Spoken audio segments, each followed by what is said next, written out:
What's up sa inyo mga idol? Ngayong araw kakain tayo ng lugaw dito sa Rojas City. Ito na yung lugaw mga idol. Oh. Lagyan natin ng itlog ng pato. Tapos ilagay naman natin yung pamintang bakla.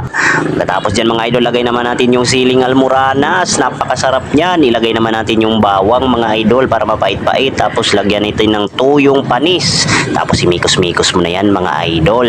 Tara, tikman na natin to mga idol kung masarap ba.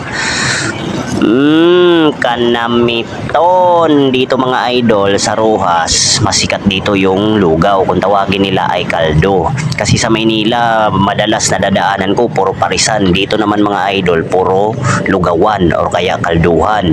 Kasi yun ang sikat sa kanila dito mga idol. Hindi nila pinapansin dito yung pares. Napakasarap talaga nito mga idol. Mainit. Tsaka masarap sila magtimpla dito mga idol. Itlog lang, timplahan mo lang ng sili tsaka kung ano-ano dyan.